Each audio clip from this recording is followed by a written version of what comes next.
Thank you very much. I am going to bring perspectives that I think blend some of the different influences during my career, from clinical training and work at the Tavistock through to current work with Public Health England and the Healthy London Partnership, and also some really valuable experiences with Sonia Livingstone and the evidence group for the Internet Safety Council.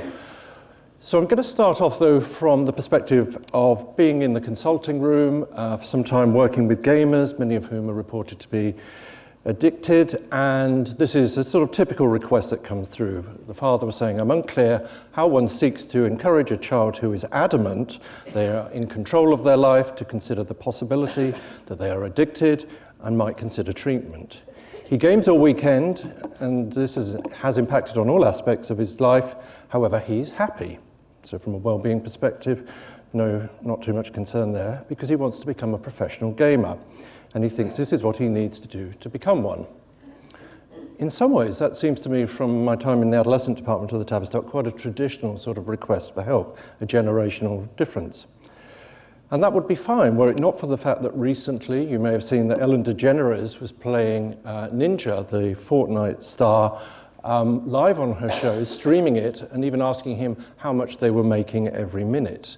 He earns millions, and many of these YouTubers and other stars in gaming are going to be approaching celebrities like DeGeneres. And of course, you would have seen throughout the year footballers like Dele Alli doing the Fortnite dance, showing just what a step change we're seeing this year with Fortnite and its integration into mainstream culture.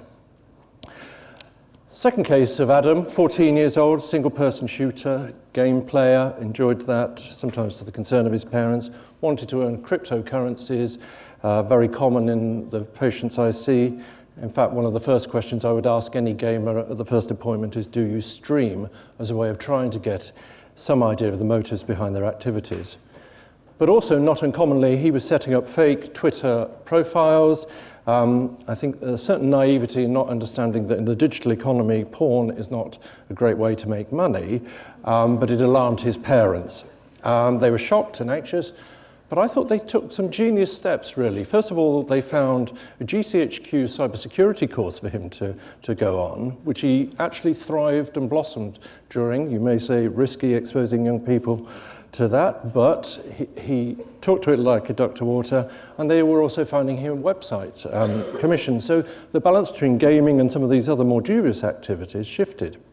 And it seems to me there's a real gap in our thinking at the moment, and I think health services and certainly education should be working with futurists to think about how identity and our role in the world is evolving in this fast-changing world of technology. So if I were cynical, and I usually am, I would say that the 21st century careers advice for many young people, coming from education at least, is to get lucky, like Charlie did, because the sort of skills and opportunities that you might want to be learning about, and I do feel young people are burning to learn, the desires to thrive and succeed in the digital world are not just about likes and followers. It's also problematic, I think, that as the digital economy is evolving, we're seeing a shift perhaps from gamification to gamblification, where ever more sort of intensive sort of persuasion and gambling-like techniques to keep you on screen are being used. That, again, if you don't feel you have a sense of purpose and a way forward, of course, you might be more prone to that view that Charlie clearly had. Which then takes us to mental health.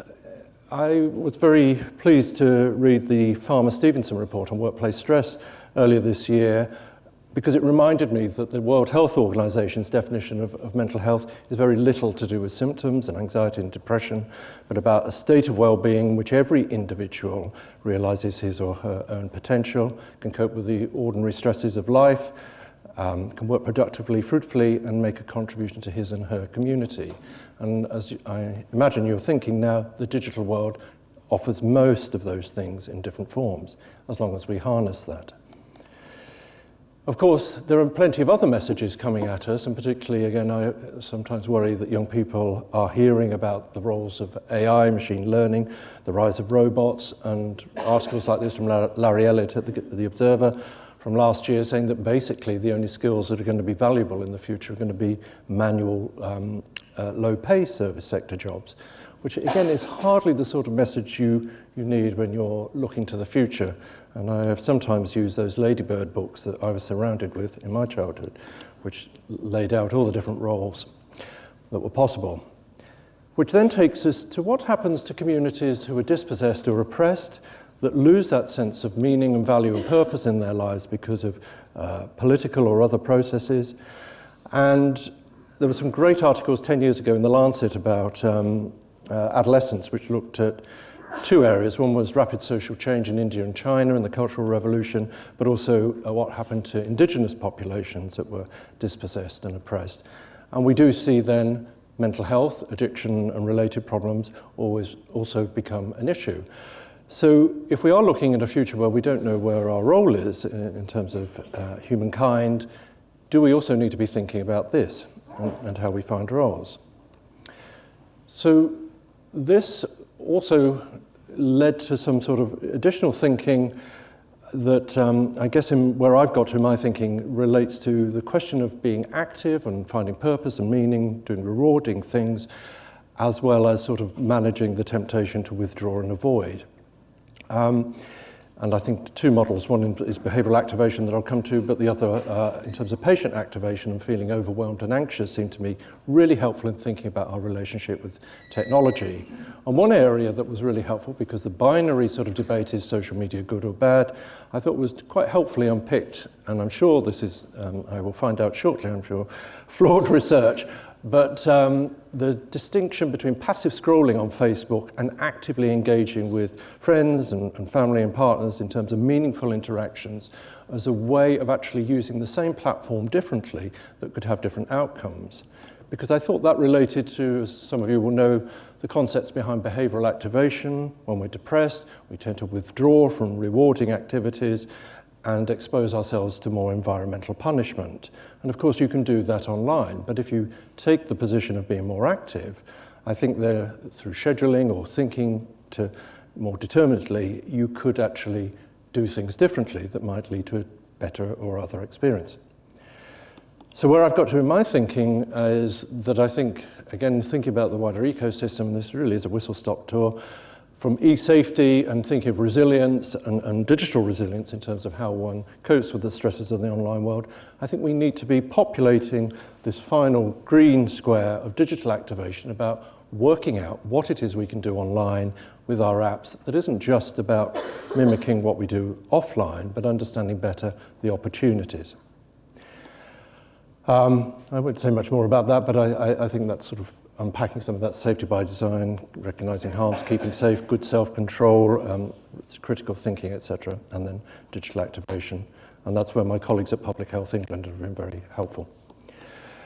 So what can we do? Well, I'm going to lean heavily on the work of the BBC at this point because I've been working with them over the past year and can now speak publicly about it. There are some really great apps that you might not think about from a digital health perspective, but this iReporter app, which helps you understand how fake news sort of functions really, and how it's created and how it gets distributed. It's a really smart game, and lots of young people, partly because their friends, sometimes as a subtle form of bullying, are creating sort of fake news, almost like pranks, that it really helps you sort of think through what some of those processes are. You can take that a step further. The Young Reporter program, again, for schools, enabling young people to use their smartphones to create stories on the issues that are important for them, good technical advice, as well as encouragement to understand journalism. And I think we would all recognize that we need journalists perhaps more than ever. The part, though, that I get most excited about has been the ONIT app emerged from the Cyberbullying Task Force and was an opportunity to take what could have turned into another surveillance app where children who were transgressing online sort of were reported to their parents to introduce a well-being perspective. And I think the BBC and Alice Webb have been great in sort of opening up to that. And that's where I've been working, sort of also informed by my colleagues at PHE, particularly the Behavioural Insights team.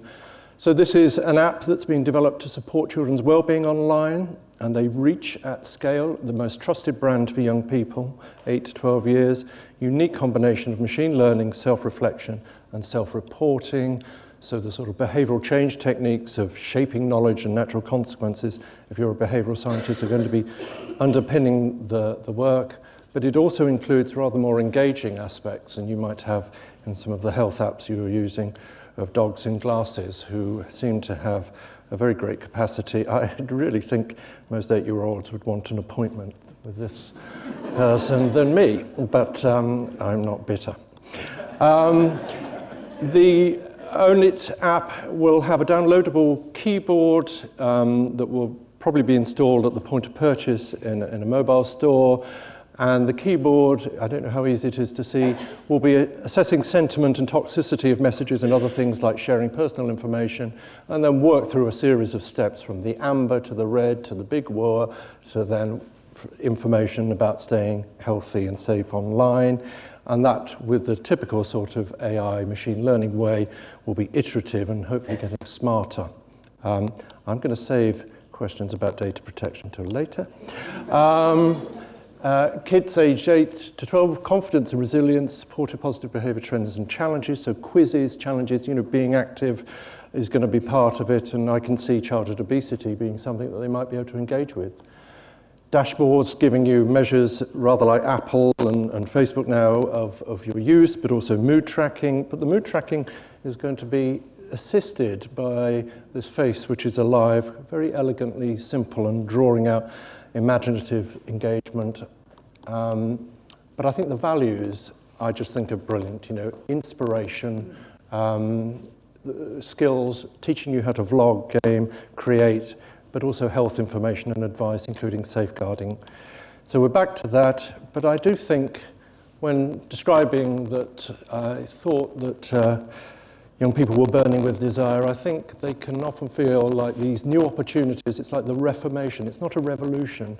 And this is a book on the work of Luther, that we're sort of dealing with something that we've really got to engage with and support them in engaging with.